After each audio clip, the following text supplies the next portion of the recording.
Zanim Jair pobiegł do Jezusa, był kimś. Był przełożonym synagogi.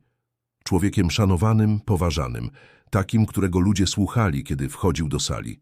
Miał autorytet, pozycję, godność. I miał coś jeszcze. Córkę, jedyne dziecko. Jego oczko w głowie. Ale pewnego dnia wszystko zaczęło się sypać. Dziewczynka zachorowała. Najpierw lekki kaszel, potem gorączka, potem noc, w której jej oddech stał się tak słaby, że Jair zrozumiał. To nie jest zwykła choroba. Lekarze nie potrafili pomóc. Sąsiedzi mówili: Jair, przygotuj się na najgorsze. A on patrzył na swoją córkę i czuł, jak świat mu się rozpada. I wtedy usłyszał, że Jezus Chrystus jest w mieście. Nie prorok z daleka, nie opowieść. Człowiek, który naprawdę uzdrawia. W tym momencie Jair przestał być przełożonym synagogi. Przestał być kimś ważnym. Przestał być kimkolwiek.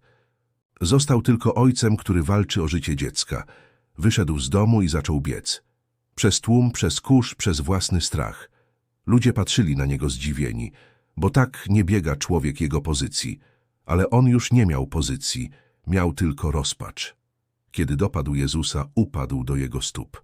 Dumny mężczyzna, który nigdy nie klękał przed nikim. I wyszeptał po raz: moja córeczka Betsy umiera, proszę, chodź.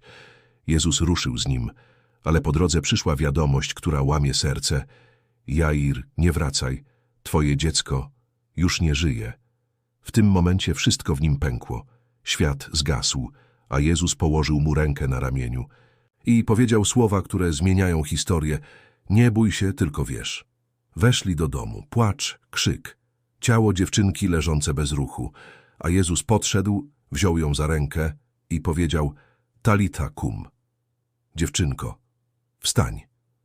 I ona wstała. Jakby śmierć była tylko cieniem, który nie ma prawa zostać.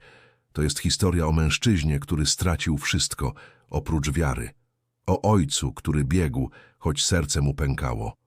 O Bogu, który przywraca to, co umarło. Jair, człowiek, który zobaczył, że cud zaczyna się tam, gdzie kończy się siła.